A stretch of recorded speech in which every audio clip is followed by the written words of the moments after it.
Good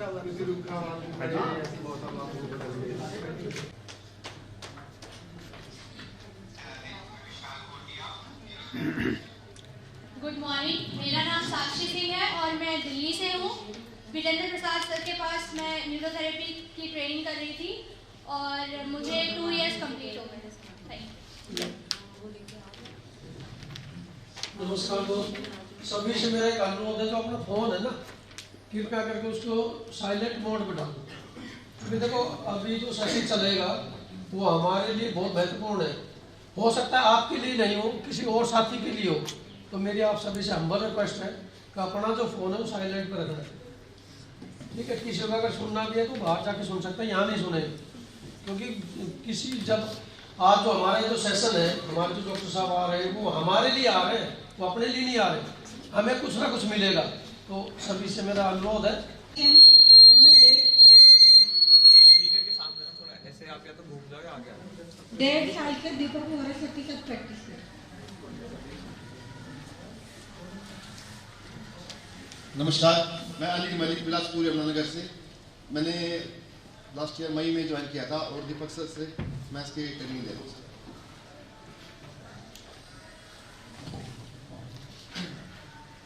good morning, मेरा नाम अलौकिक राय है और मैं BCH लेवल में अभी स्टूडेंट हूँ और मैं मीतू मैम के अंडर न्यूरोथेरेपी कोर्स कर रहा हूँ। Thank you. गुड मॉर्निंग, मेरा नाम ममता रोगी है। मैं देहरादून से हूँ। मैं अजय नंदी सर के अंदर 1 साल से प्रैक्टिस कर रही हूँ।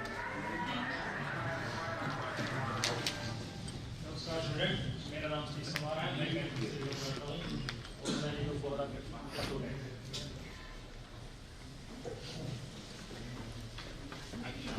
मेरा नाम निकिता है, मैं सुल्तानपुर से हूँ। अब सेठ सर के यहाँ मैं 1 साल से न्यूरोथेरेपी कोर्स कर रही हूँ। दिवाकर जी कहीं पर हो तो कृपया मंच पर आए। नमस्कार दोस्तों, मेरा नाम रश्मि है और मैं लखनऊ से हूँ। अभिषेक निगम सर के साथ में मैं पिछले 1.5 साल से न्यूरोथेरेपी कर रही हूँ। मेरा बैच 9 है। गुड मॉर्निंग सबको, मेरा नाम संध्या कुमारी है। B.Ed कर चुकी हूँ लखनऊ से। हमसे सलूजा प्रैक्टिस करनी। नमस्कार जी, मेरा नाम देवेंद्र चौहान है। मैं D9 बैच से हूँ। मैं विजय चोकर जी के यहाँ प्रैक्टिस 1 साल से कर रहा हूँ। गुड मॉर्निंग सर, मेरा नाम त्रिलोक चोकर है। मैं सोनीपत डिस्ट्रिक्ट से हूँ और अजय गांधी जी के पास जीरकपुर में प्रैक्टिस कर रहा हूँ। पटना लाजपत राय मेहरा वाणी न्यूरोथेरेपी ट्रीटमेंट ट्रेनिंग सेंटर की ओर से आप समस्त थेरेपिस्टों एवं स्टूडेंटों को बारंबार प्रणाम। अब चर्चा तो हमें यहाँ करने की मौका नहीं मिली है, यहाँ हमें आपको स्वागत के लिए बुलाने का मंच संचालन का मौका मिला है। कहने को तो बहुत कुछ है, पर जो भी मौका मिला है उसको छोड़ना नहीं चाहता हूँ।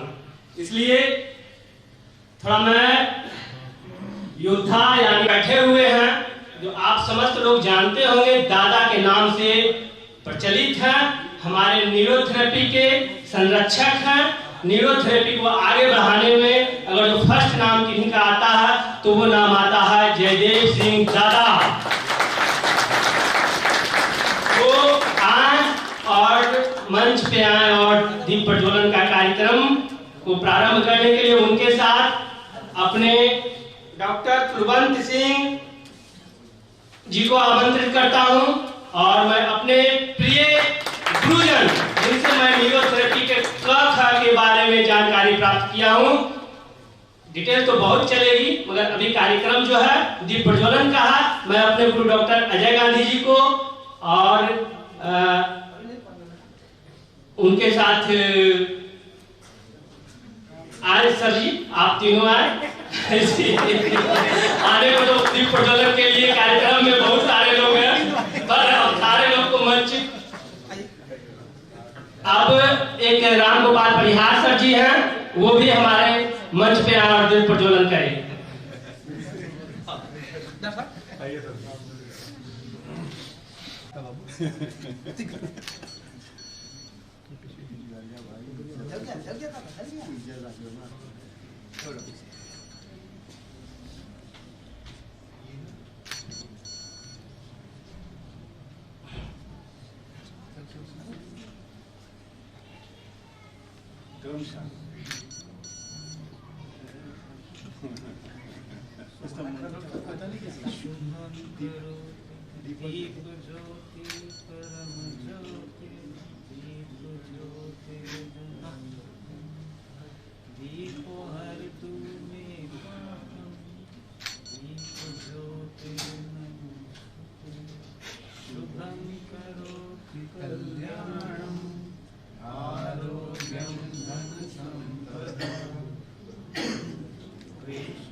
कार्यक्रम को आगे बढ़ाते हुए माल्यार्पण की ओर गुरु जी का माल्यार्पण सभी मिलकर के करेंगे।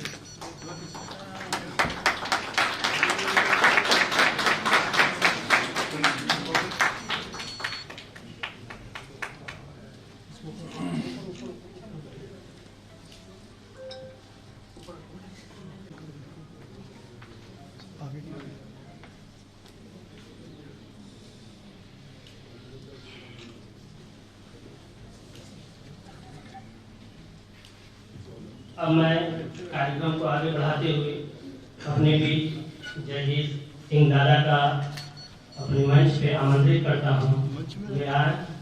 गुरु जी को भी मैं मंच पे आमंत्रित करता हूँ, मंच पे आए और अपने मंच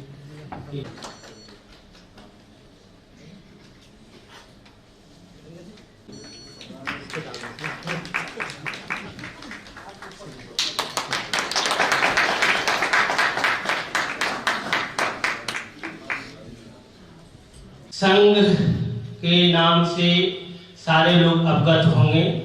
अभी के समय जो है वो देश में संघ का ही सबसे बड़ा नाम होता है, क्योंकि यह कार्य के लिए अगर जो हम कहीं से प्रेरित होते हैं तो वो संघ का सबसे बड़ा नाम है। तो संघ के प्रचारक रहे अपने बीच दादा के नाम से जयदेव सिंह दादा, जो अपने जीवन काल का 25% समय जो है संघ को दे चुके हैं। 25% का आशा और हम लोग रखते हैं जी।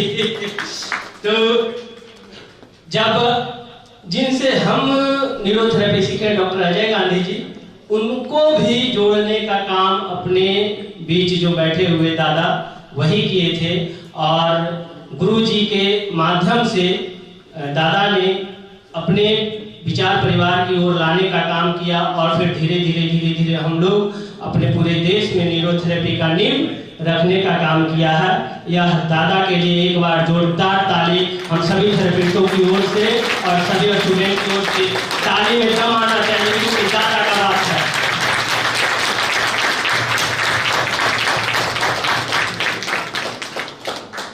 अब अपने बीच बैठे हुए हैं कुलवंत सिंह भाव, ये भी अभी अपने बीच परिचय के मुहताज नहीं है, पर जो हम लोग का परिचय करवाना अपना दायित्व बनता है।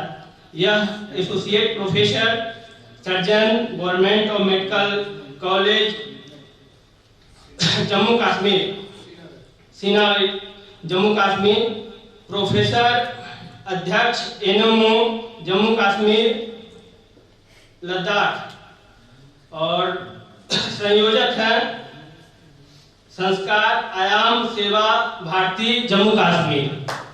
इनका भी जोरदार स्वागत होना चाहिए। ताली की गड़गड़ाहट थोड़ा जोर से हो, क्योंकि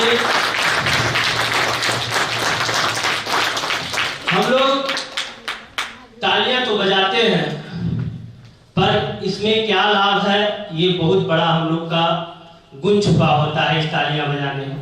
जैसे कि हम लोग भी थेरेपिस्ट हैं, तो कुछ प्रयास करते हैं कि सारा लोड हम ना लें, कुछ लोड जो है हम पेशेंट पे भी दें।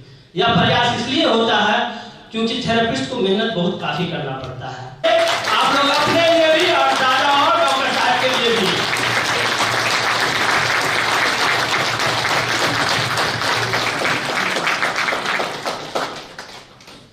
अब मंच सबसे पहले मैं डॉक्टर कुलवंत सिंह भाव जी को मंच पे आमंत्रित करता हूं, और वो आए और अपना वक्तव्य रखें। न्यूरोथेरेपी के प्रति क्या अनुभव है? सभी को नमस्कार।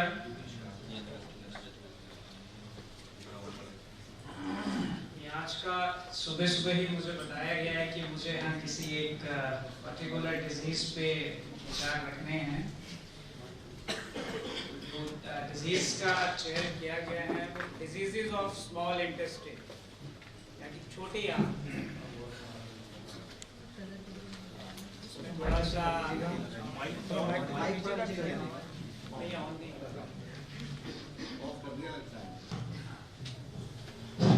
जी धन्यवाद। न्यूरोथेरेपी पॉइंट ऑफ व्यू से इसमें किस तरह से प्रेजेंट कर पाऊंगा मैं, उससे मैं पहले ही क्षमा मांगता हूं कि मैं एलोपैथिक पॉइंट ऑफ व्यू से इसको ज़्यादा सही तरीके से रख पाऊंगा। बट जहां जहां मुझे लगेगा कि न्यूरोथेरेपी या होलिस्टिक अप्रोच इसमें ज़्यादा बेनिफिशियल हो सकती है एलोपैथिक पॉइंट ऑफ व्यू से, क्योंकि मेरा ऐसा मानना है कि पिछले 200-300 साल में एलोपैथी ने एक पैराडाइम जो है डेवलपमेंट किया है। हम जेनेटिक लेवल तक पहुंच गए हैं, कंजेनिटल एनॉमलीज की तह तक पहुंच गए हैं, अदर वे देखें तो चांद तक पहुंच गए हैं, मार्स पे भी पहुंचने वाले हैं और सूर्य की तरफ भी अब हमारे पैर अग्रसर हो गए हैं। बस कुछ ही वर्ष पहले, अभी थोड़े दिन पहले ही एक घटना हुई थी, संपूर्ण विश्व जो है उससे ग्रसित हुआ। एक छोटा सा जीवाणु कीट आया, कोरोना, और समस्त विश्व की डेवलपमेंट को हिला के चला गया। सो इससे हमें यही लगता है, यही मिलता है कि कुछ ना कुछ कमी है अभी भी इतनी डेवलपमेंट के बाद भी। तो व्हाट नेक्स्ट? तो ऐसा लगता है कि जो बाकी आयाम हैं हमारे पास एलोपैथी के अलावा, बीट आयुर्वेदा, बीट यूनानी, सिद्धा, homeopathy, neuropathy and other ways of medicinal treatment, तो एक होलिस्टिक अप्रोच चाहिए, because allopathy is not complete. तो आज मुझे बहुत अच्छा लग रहा है यहाँ आके इतने सारे यंगस्टर्स को देख के कि वो इस प्रकार की मेडिसिनल ब्रांच में इंटरेस्टेड हैं, इसको आगे बढ़ाना चाहते हैं। मेरी शुभकामनाएं हैं। मैं चाहता हूं कि ये और अच्छे से आगे बढ़े और डेवलप करे, इस पे और शो दो और कॉलेजेस खुलें और नए से नए बच्चे आएँ। सरकार का भी इसमें थोड़ा सा हेल्प हो, ताकि हम एक हॉलिस्टिक इंटीग्रेटेड, जो आजकल एक प्लूरोपैथी और समथिंग इस तरह के टर्मिनोलॉजीज अब स्टार्ट हो गई हैं, तो ऐसा लगता है कि अब इसमें एक्सेप्टेंस आने वाली है आने वाले समय। चलिए, बोलने को तो बहुत कुछ है, अब मैं अपने पर्टिकुलर जो विषय मुझे दिया गया है उस पे बोलना चाहूँगा। छोटी आंत की जो बीमारियां हैं उस पे मैं थोड़ा प्रकाश डालूंगा। इसको हम 4 भागों में किसी भी डिजीज को डिवाइड करते हैं। उसकी इटियोलॉजी जो होती है, जो उसके कारण होते हैं, उसके रीजंस होते हैं कि ये डिजीजेस क्यों होती हैं। इसमें एक पहला आ जाता है कंजेनिटल एनॉमलीज, यानी कि जो जेनेटिक डिफेक्ट से होती हैं, जो बचपन से ही नवजात शिशु में पाई जाती हैं। वो एक सेट ऑफ डिजीज हो जाता है छोटी इंटेस्टाइन्स का। उसकी अलग लिस्ट है। कई बार आंतड़ी पूरा बना ही नहीं होता है, कई बार आंतड़ी में पहले से ही ऑब्स्ट्रक्शन होती है, रुकावट होती है, कई बार आंतड़ी जो है उल्टी होती है, कई बार आंतड़ी डेफिशिएंट ही होती है, होती ही नहीं है। तो इस तरह की कंजेनिटल एनॉमली। कई बार आंतड़ियां पेट के अंदर होती हैं, तो पेट की जो एंटीरियर वॉल है, आगे वाली वॉल है, वो बनी नहीं होती है, तो हर्निया हो जाता है। ओम्फेलोसील और गैस्ट्रोस्किसिस बोलते हैं उसको एलोपैथिक टर्मिनोलॉजी में। वो आंतड़ियां एक गुब्बारे में बाहर होती हैं। तो इन सब कंजेनिटल एनॉमलीज की जो है मेडिकल मैनेजमेंट में सिर्फ सर्जरी ही आती है, क्योंकि इनको सर्जरी से ही करेक्ट किया जा सकते हैं। जैसे इन्फेंटाइल हाइपरट्रॉफिक पाइलोरिक स्टेनोसिस होता है, एक छोटा बच्चा होता है, उसमें पाइलोरिक जो स्टोमक के नीचे वाला हिस्सा होता है उसमें सोजस होती है, रुकावट होती है, वो बचपन से ही प्रेजेंटेशन शुरू हो जाती है। इस तरह काफ़ी बीमारियां हैं जो छोटी आंत की जो है बच्चों में ही पाई जाती है। उसको हम बाद में थोड़ा सा ज़्यादा डिटेलिंग में मैं बताऊंगा नहीं, बिकॉज समय की मर्यादा है, समय बहुत कम है। इस पर पूरा एक वॉल्यूम ऑफ बुक्स हैं इन डिजीजेस पे, बट छोटा छोटा सेलिएंटली मैं इनको टच करूंगा हर डिजीज को। दूसरे प्रकार की डिजीजेस आ जाती हैं इन्फ्लेमेटरी डिजीजेस। इन्फ्लेमेटरी मीन्स जो इन्फेक्शन के कारण होती हैं। इन्फेक्शन में अंदरूनी इन्फेक्शन भी हो सकता है, बाहरी इन्फेक्शन भी हो सकता है। उसमें कुछ जेरासीम जिन्हें बैक्टीरिया वायरसेस बोलते हैं उनके कारण ये हो सकती हैं। जैसे कॉमनली आती है डायरिया हो जाता है जिसमें टाइफाइड बोलते हैं, वो भी एक प्रकार की छोटी स्मॉल इंटेस्टाइन की डिजीज है। ट्रॉपिकल वो होता है सीलिएक डिजीज आ जाती हैं हमारी इन्फेक्शन वाली डिजीज जो है, इलियाइटिस, कोलाइटिस, यूडेनाइटिस, इस तरह से इन्फेक्शन वाली डिजीज आ जाती हैं। तीसरी प्रकार की आती हैं जो कि ये इन्फ्लेमेटरी डिजीज किसी में भी हो सकती है, बच्चों में भी हो सकती है, एडल्ट्स में भी हो सकती है, बुजुर्गों में भी हो सकती है। फिर एक कॉमन डिजीज आजकल जो पाई जाती है बिकॉज ऑफ आवर लाइफस्टाइल, हमारा लाइफस्टाइल ऐसा हो गया है कि हमें सब कुछ जल्दी जल्दी चाहिए, टेस्ट भी करना है, हर चीज़ खानी है, हर चीज़ का टेस्ट करना है। वो देखा है ना शादी ब्याहों में हम लोग जाते हैं, अलग अलग स्टॉल लगे होते हैं, तो यही नजर रहती है कि कोई स्टॉल छूट नहीं जाए। हम टेस्ट तो कर लेते हैं लेकिन उसका फ्रंट जो है वो हमारा बॉडी बियर करता है, हमारी आंतड़ियां बियर करती हैं। क्योंकि आजकल ओवर द काउंटर ड्रग्स इतनी मिल जाती हैं, ठीक है खा लेते हैं गोलगप्पे भी, पैरासिटामोल खा लेंगे, पेंटाप्रोजोल खा लेंगे बाद में, तो वो चीज भी ठीक नहीं है। तीसरे प्रकार का ग्रुप आ जाता है नियोप्लास्टिक डिसऑर्डर्स। ये ज्यादातर बुजुर्गों में देखा जाता है। ऐसा क्यों है कि ये बुजुर्गों में होता है, एडल्ट्स में और बच्चों में आजकल तो थोड़ा शिफ्ट हो गया है, धीरे धीरे ये डिजीजेस एडल्ट्स में भी होना शुरू हो गया और इवन 17 साल के बच्चों में अब कैंसर होना शुरू हो गया है। तो उसकी कोई वजह होती है, उसकी वजह यही है कि हमारा लाइफस्टाइल। पहले वो बुजुर्गों में इसलिए होती थी कि उन जो इंसर्ट्स होती हैं बॉडी के ऊपर, जो हम चीजें करते हैं हमारी लाइफस्टाइल में हम करते हैं, उसका जो अटैक है धीरे धीरे होता रहता है। जैसे कोई मांस बहुत ज्यादा खाता है, मीट ईटिंग पॉपुलेशन भी is a big number even among our Sanatani Hindus. तो वो धीरे टॉक्सिन्स कलेक्ट होते रहते हैं, अटैक करते रहते हैं छोटी आंत की जो है सेल्स पे, और over a period of time 20, 30, 40 years में वो मैलिग्नेंट चेंजेस आ जाते हैं, उसमें कैंसर हो जाता है। बट आजकल का लाइफस्टाइल ऐसा हो गया कि छोटे छोटे बच्चों से ही शुरू हो जाता है वैसा लाइफस्टाइल, और ओवर जनरेशंस इतना ज्यादा हो गया है ये कि अब जेनेटिक लेवल पे भी ये एक्ट कर चुका है। तो यंग बच्चों में हम देखते हैं 16, 17, 18 साल के बच्चों में ये कैंसर की बीमारियां आ जाती हैं। चौथा जो ग्रुप है मेजर वो है ट्रॉमेटिक। चोट लगती है, एक्सीडेंट्स होते हैं, आजकल फास्ट लाइफस्टाइल है, सबको कार चाहिए, तेज चलाना है, इतने ज्यादा trains and all that traffic, हर चीज फास्ट है, तो उसमें एक्सीडेंट लेवल भी बहुत ज्यादा हाई हो गया और इंजरीज भी हो जाती हैं। आजकल सब कुछ मशीन से हो जाता है, ड्रिलिंग करना है मशीन करो, हर चीज मैकेनिकल है, तो उससे लेवल ऑफ इंजरीज भी हैं, जो फ्रीक्वेंसी ऑफ इंजरीज भी हैं वो बहुत ज्यादा इंक्रीज हो गए। तो उसमें पेट भी उससे कोई अलग नहीं रहता है, उसमें पेट में भी इंजरीज आती हैं, उसमें छोटी आंतड़ी में भी इंजरी हो जाती है, और देन उसकी फर्दर प्रेजेंटेशन और treatment. Before I start single diseases जो मेन डिजीजेज हैं, थोड़ा सा बेसिक्स मैं बताना चाहूँगा। एनाटॉमी जो होती है कि छोटी आंतड़ी कैसी होती है और कहाँ होती है। छोटी आंतड़ी हमारा वो हिस्सा है जो स्टमक, जब हम खाना खाते हैं जहाँ पे स्टोर होता है फूड फॉर सम टाइम और एसिड उस पे एक्ट करता है, तो उसके बाद का जो हिस्सा होता है इट स्टार्ट्स अराउंड 4 से 6 मीटर का होता है between stomach, pylorus and start of the large intestine. जैसे स्मॉल इंटेस्टाइन होता है छोटी आंतड़ी, वैसे बड़ी आंतड़ी भी होती है, बट स्मॉल इंटेस्टाइन और लार्ज इंटेस्टाइन के जो फंक्शंस हैं वो अलग अलग हैं और स्ट्रक्चर वाइज भी अलग अलग है। Small intestine it starts distal to the pylorus of the stomach up to the start of the large intestine, that is ascending to 4 से 6 मीटर होता है ये। इसको 3 पार्ट्स में डिवाइड करते हैं depending upon why it has been divided, because यहाँ अलग अलग सिक्रीशंस आते हैं। असली काम तो हमारी इंटेस्टाइन का यही होता है एब्जॉर्प्शन, कि जो हम खाना खाते हैं उसमें से हम न्यूट्रिएंट्स हमारी बॉडी जो एक्सट्रैक्ट आउट करती है वो स्मॉल इंटेस्टाइन के थ्रू ही होता है। और ज़्यादा एब्जॉर्प्शन इसमें प्रॉक्सिमल और डिस्टल स्मॉल इंटेस्टाइन में होता है। उसको 3 में डिवाइड किया हुआ है। पहला पार्ट आ जाता है ड्यूडेनम, ये अराउंड 10 इंचेस का होता है, 25 to 30 सेंटीमीटर्स का।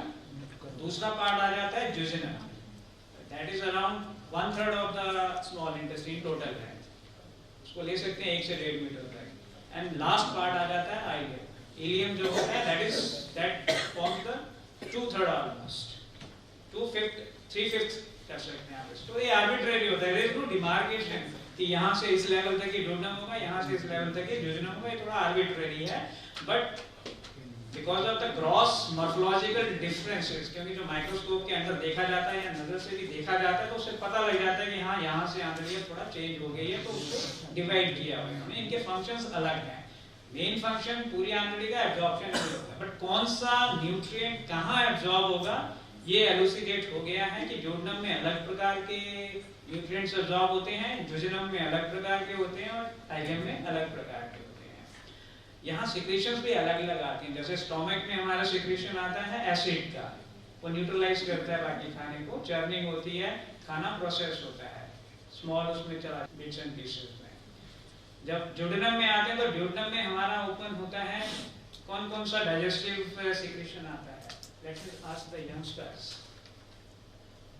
स्टोमक में तो एसिड आ गया जैसे, ड्यूडेनम में कौन सा ओपन अप करता है चैनल जिससे कि डाइजेस्टिव एंजाइम को आता है? Bile, yes, very good. Bile from liver produces it, bladder stores it and then it passes through the common bile duct into the second part of the duodenum through papilla। उसके साथ एक और secretion आता है, not only liver का secretion bile हो गया, एक और सेक्रेशन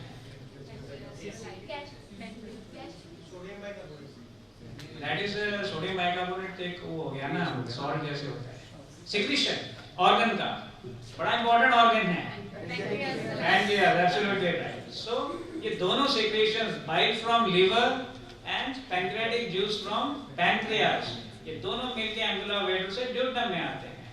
यहाँ पे ये एक्ट करते हैं और माइसेल फॉर्मेशन होता है ना, जैसे वो फैट को करते हैं, oil, carbohydrate, fat and lipids, this proteins, ये सब एब्जॉर्ब होते हैं, एक्ट करता है फूड पे, ये सारे जूसेस उसको सेपरेट करता है माइन्यूट फॉर्म पे and then it gets absorb.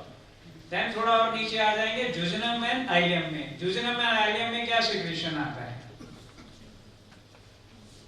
ऐसा कोई है नहीं, ऑर्गन है नहीं जो वहां पे सिक्रीट करता है, बट ड्यूडेनम और आइलियम के अपने ग्लैंड्स होते हैं, अपना उनके जो वॉल होती है उसके अंदर इस तरह से छोटे छोटे से सक्कस एंटेरिकस बोलते हैं उसको, वो सिक्रीट करते हैं, वो भी हेल्प करता है डाइजेशन में। एंड इतनी लंबी आंतड़ी की क्या आवश्यकता थी?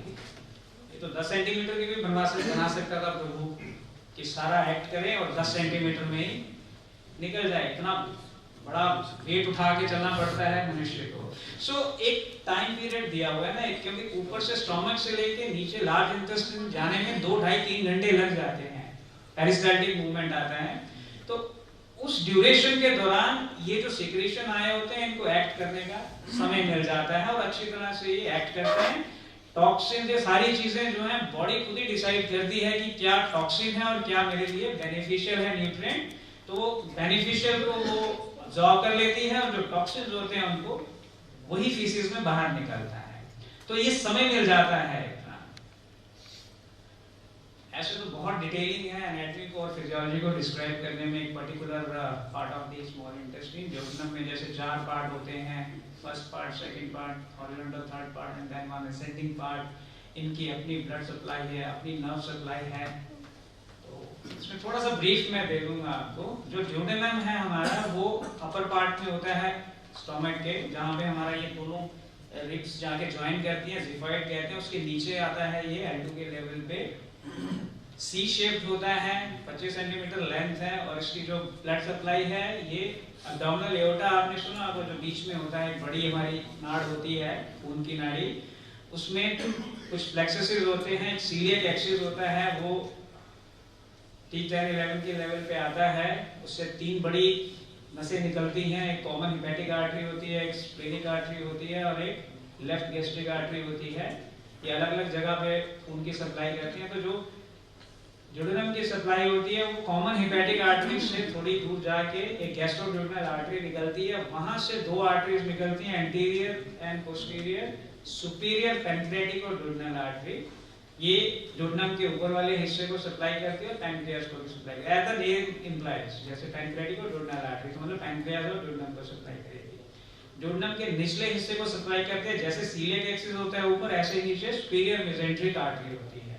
Superior mesenteric artery main supply होती है इसकी। कुछ बीमारियां जो होती हैं इस आर्टरी के रुकावट के कारण भी आती हैं। इससे जो है anterior and posterior inferior pancreaticoduodenal arteries निकलती हैं, वो निचले हिस्से को सप्लाई करती हैं। और ये आर्टरीज ऊपर वाली जो है सुपीरियर वाली और इंफीरियर वाली आपस में एनास्टोमोस भी करती हैं, ताकि तो बॉडी का अपना एक मैकेनिज्म होता है डिजीजेस से लड़ने का। अगर नीचे से इसकी सप्लाई रुक जाती है तो वो ऊपर से जो आ रही होती है कम्युनिकेशन होता है तो वहां से सप्लाई आ जाती है। इसी तरह से superior mesenteric artery fan out करती है, जैसे उसमें दिखा होगा पिक्चर में आपको। ये जो इस तरफ वाला आर्केड देख रहे हैं, लेफ्ट साइड वाला फोटोग्राफ है, उसके लेफ्ट साइड पे देख रहे हैं तो किस नसों का एक वेब बना हुआ है, जंजाल सा बना हुआ है। तो ये सुपीरियर मेसेंट्रिक आर्टरी की ब्रांचेस हैं जो 4 से 6 मीटर की जो हमारी आंतड़ी है उसको सप्लाई करती है, आर्केड बनाती है। इसमें अगर आप देखेंगे, अगर एक साइड की आर्टरी ऊपर वाली बंद हो जाती है तो नीचे से इसका कम्युनिकेशन है तो वो सप्लाई जो है नीचे से आ जाती है। ये बॉडी का अपना मैकेनिज्म होता है, एक तरीके बनाए होते हैं बॉडी ने कि कभी एक जगह पे प्रॉब्लम हो जाए तो दूसरी जगह से सप्लाई आता है। इसी तरह से नसों की भी वीनस ड्रेनेज इसके पैरेलल ही चलती है। अब खून आता है आंतड़ी में तो खून वापस भी जाना होता है, वो वेन्स के थ्रू जाता है। बट आंतड़ियों की वीनस सप्लाई में एक थोड़ा सा चेंज होता है कि इसमें हमने न्यूट्रिएंट्स एब्जॉर्ब करते हैं, जो सेल होता है छोटी आंतड़ी का, तो ये न्यूट्रिएंट लीवर तक कैसे पहुंचेगा, वहां पे जाके स्टोरिंग होगी ना, वहीं जाके प्रोसेस होगा। तो उसके लिए मैकेनिज्म बनाया होता है। बाकी जगहों पे जैसे हाथ है उसकी डिटेलिंग में मैं जाऊंगा नहीं, लिम्फ में भी एब्जॉर्ब होता है। देन इसकी नर्व सप्लाई है। नर्व सप्लाई जो है सिंपैथेटिक भी है, पैरासिम्पैथेटिक भी है। ये दो ग्रुप्स में बांटा हुआ। जो मोटर सप्लाई की आंतड़ी हरकत कैसे करती है, खाना ऊपर से नीचे कैसे जाता है, वो पेरिस्टाल्टिक मूवमेंट से आता है।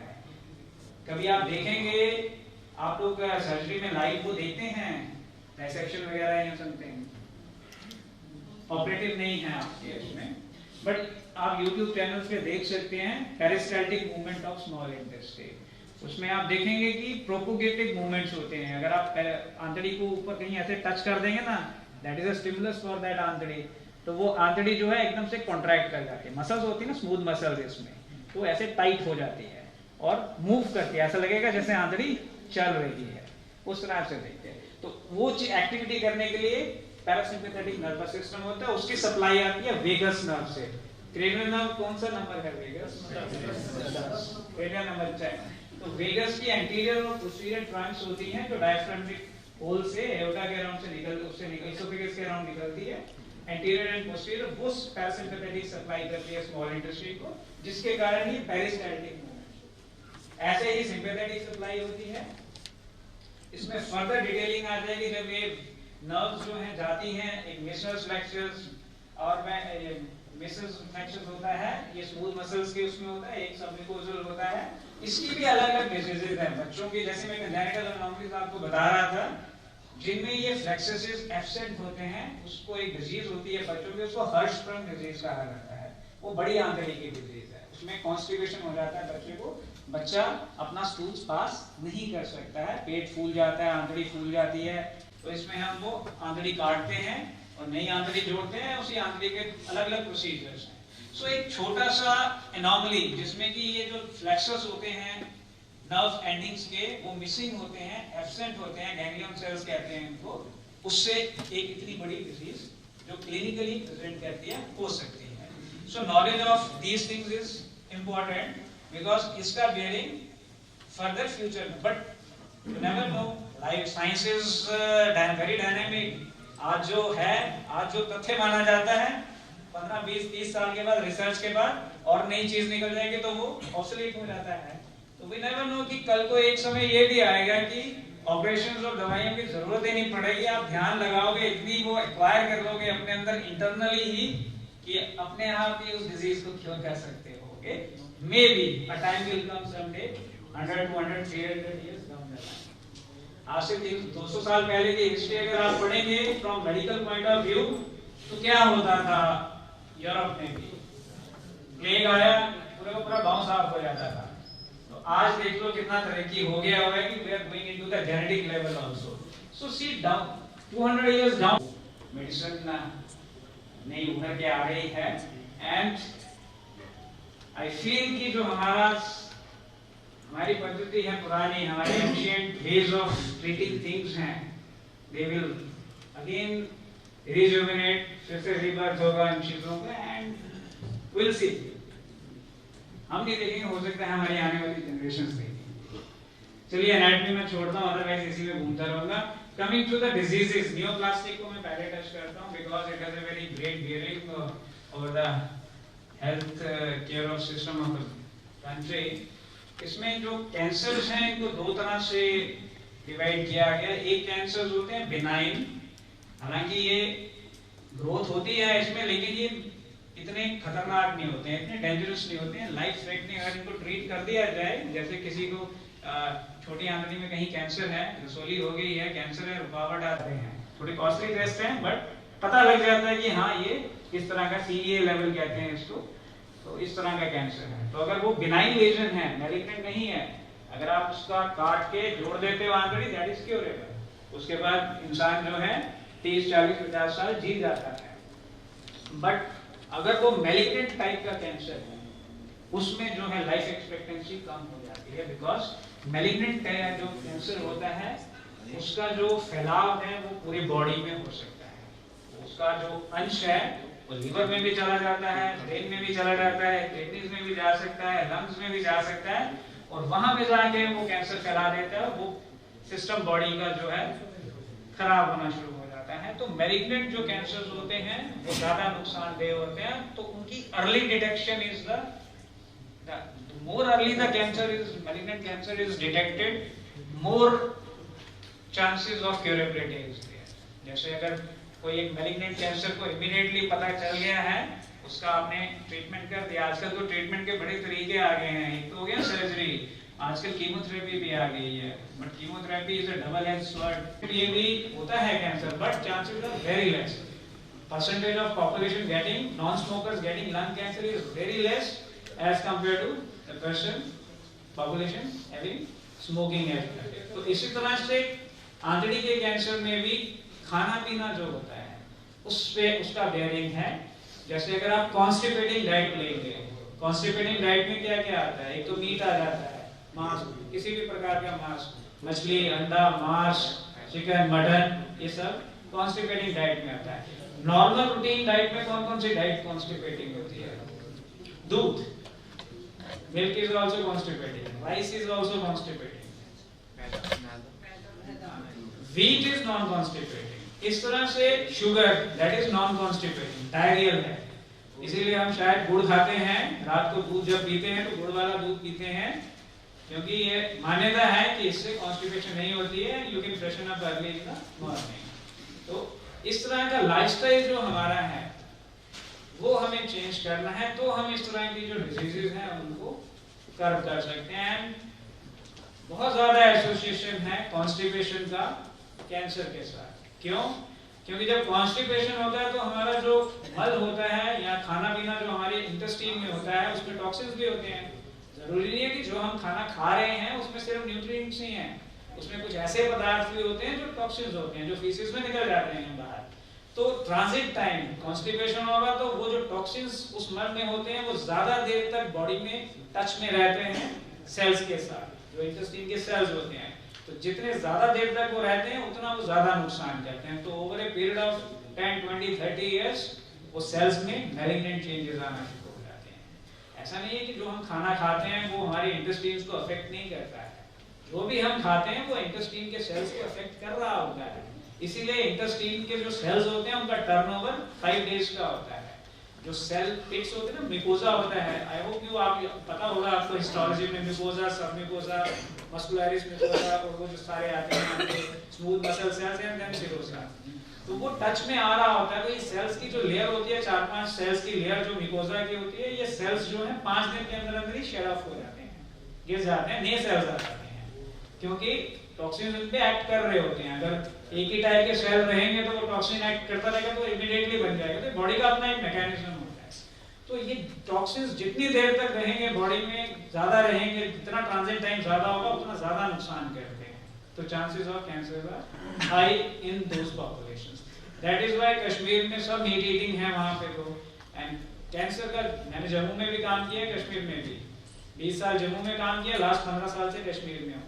कैंसर का जो वहाँ पे रेशियो है वो 10 टाइम्स ज्यादा है वहाँ पे। गॉल ब्लैडर का कैंसर ले लो, आंतड़ी का कैंसर ले लो, किसी भी चीज का कैंसर ले लो, वहाँ पे ज्यादा है। बिकॉज ऑफ एक तो वो स्मोकिंग करते हैं बहुत ज्यादा, नेवी ठंड के कारण, और दूसरा मीट ईटिंग पॉपुलेशन।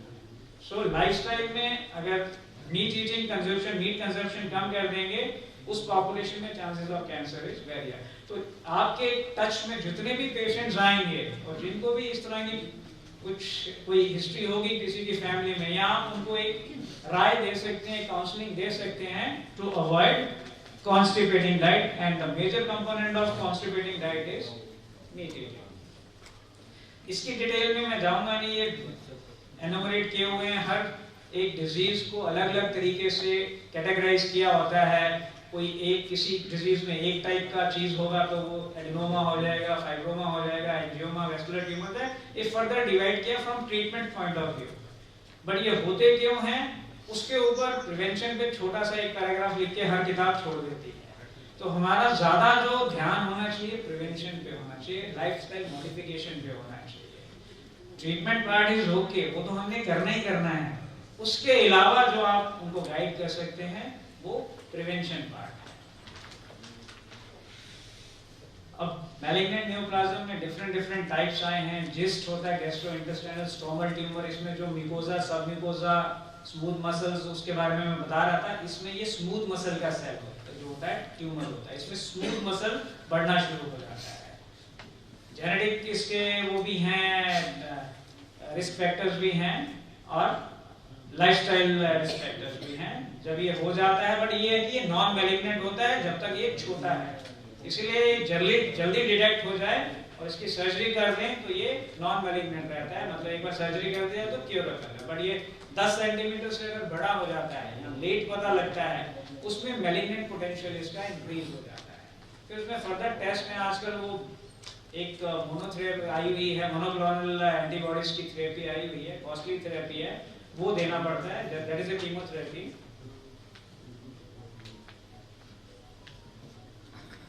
एडिनोकार्सिनोमा किसी भी ऑर्गन का जो कैंसर होता है, मोस्ट कॉमन जो है एडिनोकार्सिनोमा, आंतड़ी का खासकर एडिनोकार्सिनोमा कहते हैं। It's a type of cancer. Majority of the cancer, 90% cancers adenocarcinoma के होते हैं। Adenocarcinoma responds very less to chemotherapy and radiotherapy. जैसे लंग का कैंसर है, उसमें रेडिएशन ऑन्कोलॉजी बड़ा अच्छा एक्ट करती है। ब्रेस्ट का कैंसर है, उसमें आपकी जो है कीमोथेरेपी अच्छा एक्ट कर जाती है, ERPR रिसेप्टर्स आ गए हैं। बट एडिनोकार्सिनोमा जो होता है, इसमें कीमोथेरेपी और रेडियोथेरेपी का रोल बहुत कम है। रोल सर्जरी का आ जाता है कि यहाँ सर्जरी करनी पड़ती है। That is why it's very. और आंतड़ी जो है, इतना बड़ा फंक्शन है आंतड़ी का एब्जॉर्प्शन का। अगर प्रॉक्सिमल ड्यूडेनम और डिस्टल आइलियम हमें काटना पड़ जाता है because of some disease, cancer, तो उसमें शॉर्ट बॉल सिंड्रोम हो जाता है, न्यूट्रिएंट्स की कमी होना शुरू हो जाती है, बिकॉज वो आंतड़ी है ही नहीं है जो एब्जॉर्ब कर सकती है न्यूट्रिएंट्स। तो आपको सप्लीमेंट देने पड़ते हैं लाइफ लॉन्ग उस पेशेंट को। लिम्फोमा इज अनदर काइंड, ये पूरी बॉडी में हो सकता है। लिम्फ नोड्स जो होते हैं उनका कैंसर होता है, तो क्योंकि आंतड़ी के अंदर पेयर्स पैचेस होते हैं। जो टर्मिनल आइलियम है, छोटा आंतड़ी है, उसमें जो आपके सबम्यूकोजा में एक लिम्फोइड एग्रीगेशंस होते हैं, जो इम्यूनिटी सेल्स जिसे आप बोलते हैं।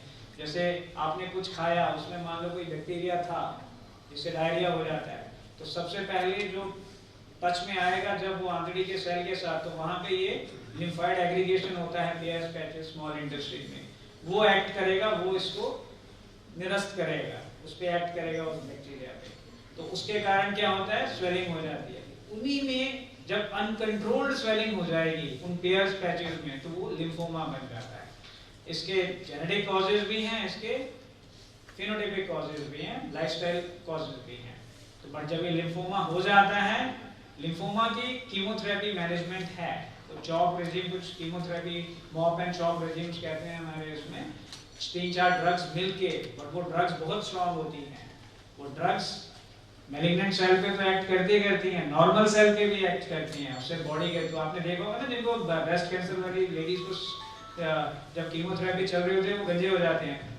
काफ़ी फिल्म स्टार भी हैं जिनको हुआ है इस तरह का ब्रेस्ट कैंसर, तो बाल एलोपेशिया हो जाता है, बाल झड़ जाते हैं। कीमोथेरेपी इतनी स्ट्रॉन्ग दवाई होती है, आपके नाखून गल जाते हैं, स्किन जो है एक्सफोलिएट होना शुरू हो जाती है। तो chemotherapy is not a simple medical management. तो लिम्फोमास का कीमोथेरेपी का अच्छा रोल होता है, उससे बिना सर्जरी के भी लिम्फोमास खत्म हो जाते हैं समटाइम्स कीमोथेरेपी, कुछ परसेंटेज ऑफ पेशेंट्स में। बट अगर उससे नहीं फर्क पड़ता है then surgery is the last resort. हमें वो आंतरिक का पार्ट काटना पड़ता है जहां पे ये लिम्फोमास होते हैं।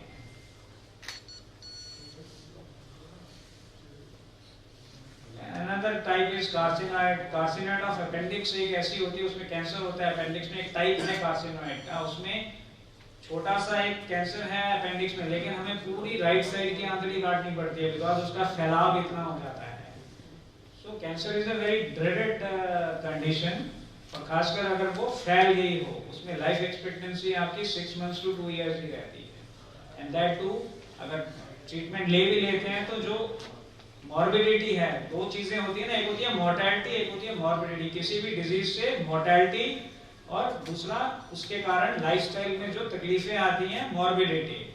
तो हम लाइफ तो थोड़ा सा प्रोलॉन्ग कर देते हैं 6 महीने से 2 साल तक, लेकिन मॉर्बिडिटी उसकी इंक्रीज हो जाती है। क्योंकि कई बार कैंसर में ऐसा होता है कि हमें जो मल वाला रास्ता है पेट से निकालना पड़ता है, उसको इलियोस्टमी या कोलोस्टमी कहते हैं, क्योंकि नीचे की सारी आंतड़ी निकाल दी होती है।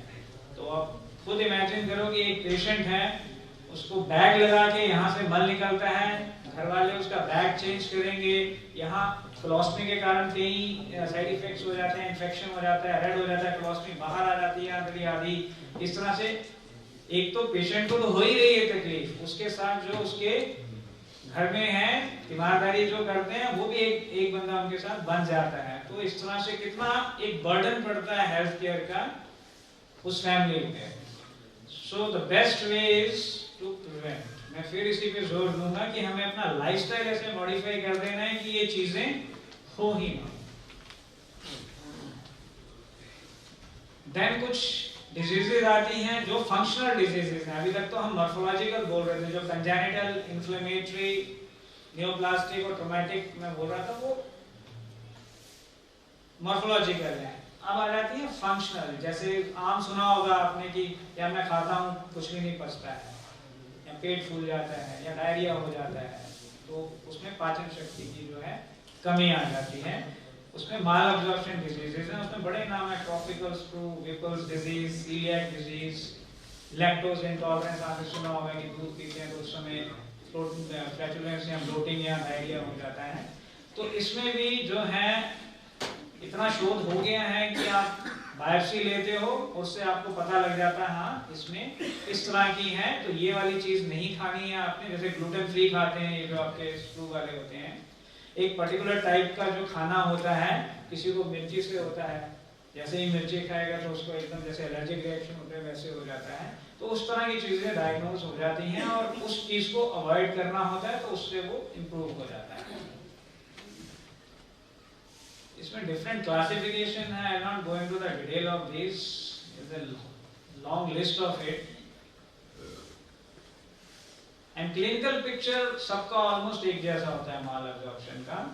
किसी को खाने पीने से अगर डायरिया या स्टिटोरिया का आप ऐसे पता कर सकते हैं कि जब आप जो मल होता है उसको अगर साफ करने के लिए वॉश करते हैं तो ऐसे तो वॉश हो जाता है, लेकिन कभी कभी किसी टाइम चिपका रह जाता है, तो दैट मीन्स कि उसमें फैट एब्जॉर्प्शन नहीं हो रहा है। ये एक इनडायरेक्ट एविडेंस होता है। ऐसे तो स्टूल टेस्ट होते हैं, उसमें भी आप चेक कर सकते हैं कि फैट की कितनी मात्रा जा रही है। अगर अधिक मात्रा निकल रही है तो that means fat mall absorption है।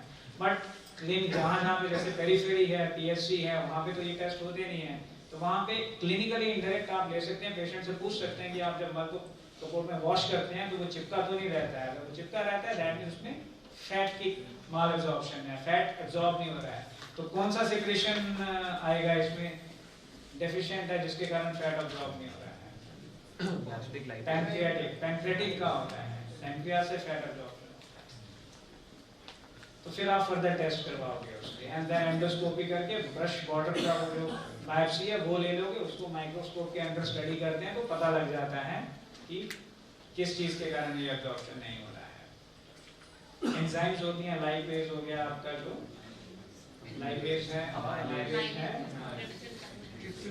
ये सारी की सारी एंजाइम्स उनको आप रिप्लेस करते हो, टैबलेट फॉर्म में देते हो, कैप्सूल फॉर्म में देते हो, उनको पेम्परेटो फ्लैट जैसे आता है 10,000 यूनिट 20,000 यूनिट का, वो देना पड़ता है।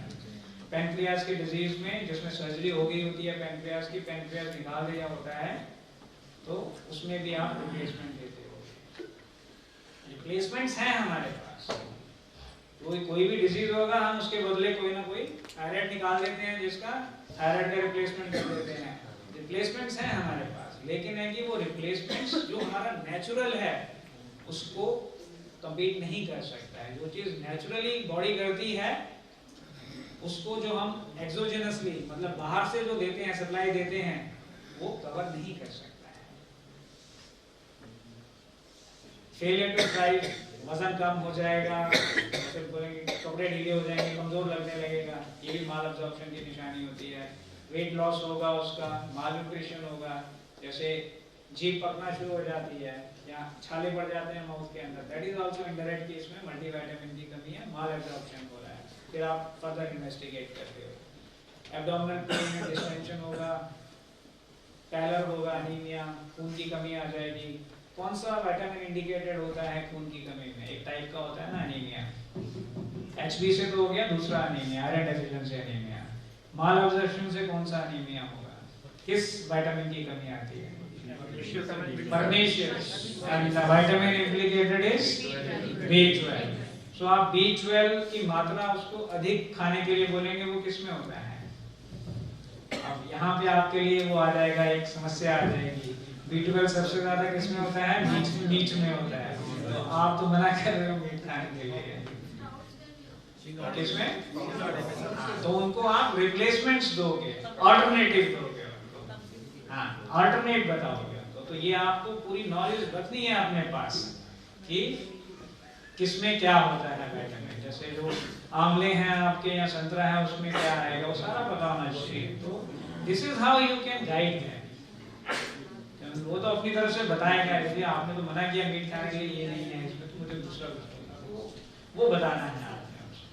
फिर पैरास्थीसिया, बोन पेन, ब्रेन पेन, ये सारे के सारे जो हैं इसके फीचर्स हैं बिकॉज ऑफ जो न्यूट्रिएंट्स एब्जॉर्ब नहीं हो रहे हैं।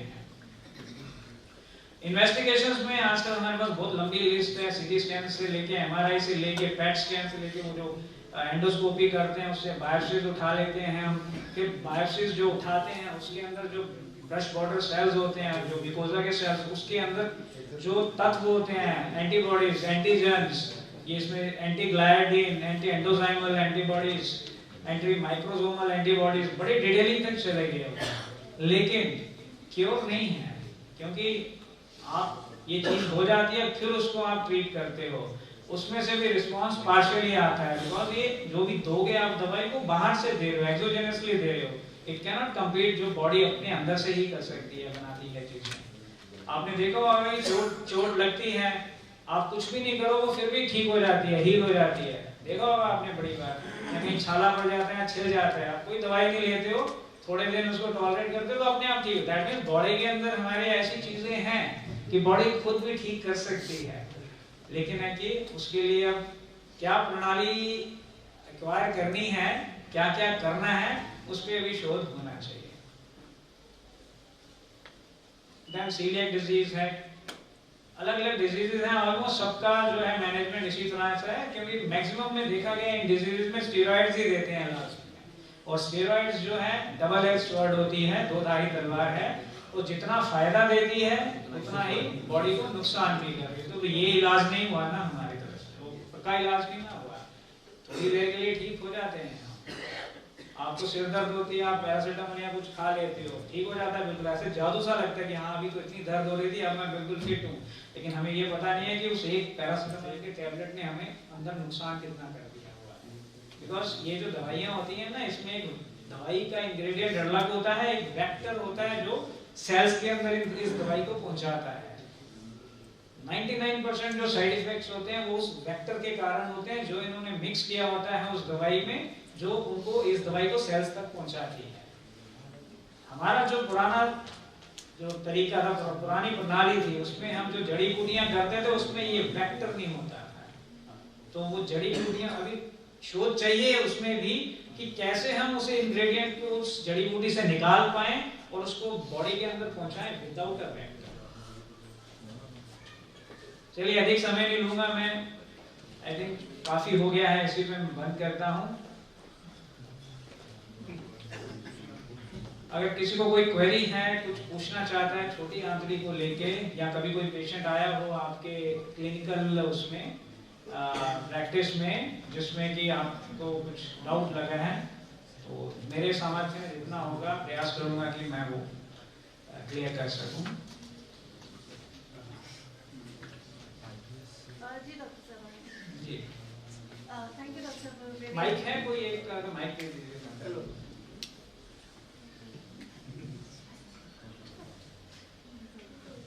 Thank you, sir, for a very patient. This intestines was removed surgically. कितना part?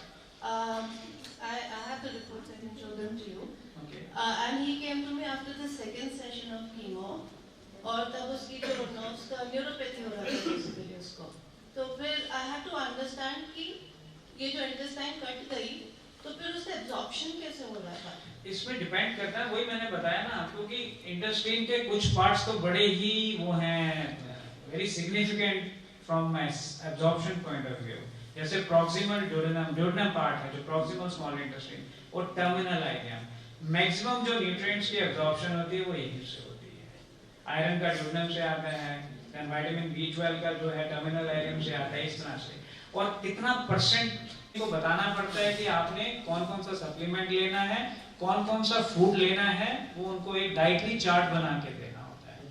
तो अब इन पर्टिकुलर पेशेंट में कौन से पार्ट का कैंसर था, कौन कितना पार्ट निकाला गया है, और उनकी अब पोस्ट कीमोथेरेपी, क्योंकि कीमोथेरेपी के अपने भी साइड इफेक्ट्स होते हैं, तो क्या उनकी प्रेजेंटेशन है, कितना उन पे मॉर्बिडिटी कितना आया है, जैसे वेट सिग्निफिकेंटली रिड्यूस हो रहा है, सीटी वगैरह पेट वगैरह करवाया, सब क्लियर है, मतलब कैंसर नहीं है, but still he is not able to gain weight, that means absorption नहीं हो रहा है, तो उसमें सप्लीमेंट्स पे रखना पड़ेगा for some duration and lifestyle dietary modifications उनको बताएंगे। तो आप मुझे रिपोर्ट दिखा दीजिएगा जो उनका ऑपरेटिव पार्ट है एंड उनके क्या प्रेजेंटेशन है, तो then I will. And sir, अगर पैनक्रियास का पार्ट निकाल देते हैं तो फिर how does it impact the functioning? Pancreas में ऐसा है जो हार्मोनल पैनक्रियास के दो फंक्शन होते हैं, one is exocrine and one is endocrine. जो एक्सोक्राइन पार्ट है उसका तो चलो आप वो उसको एंजाइम्स दे सकते हैं, वो आती हैं आजकल 10,000 20,000 इन पैनक्रियाटोफ्लैट आती है या क्रियान आता है, वो लाइफ लॉन्ग 1 टैबलेट और 2 टैबलेट TDS आप रख सकते हैं, थोड़ा डाइटरी मॉडिफिकेशंस कर सकते हैं, fat free that and all that. And जो एंडोक्राइन पार्ट है उसमें अगर तेल निकला है, क्योंकि मैक्सिमम 90% जो एंडोक्राइन का पार्ट होता है वो तेल में निकला है, अगर तेल निकला है तो समटाइम्स इंसुलिन पे रखना पड़ता है पेशेंट को, बिकॉज सारे सेल्स तो वही होते हैं। उसमें भी आप उसको you can follow up the patient regularly, उनके करवाइए इन्वेस्टिगेशंस, अगर शुगर का इशू आ रहा है, हाइपरग्लाइसीमिया हो रहा है तो उनको इंसुलिन पे डालना पड़ता है।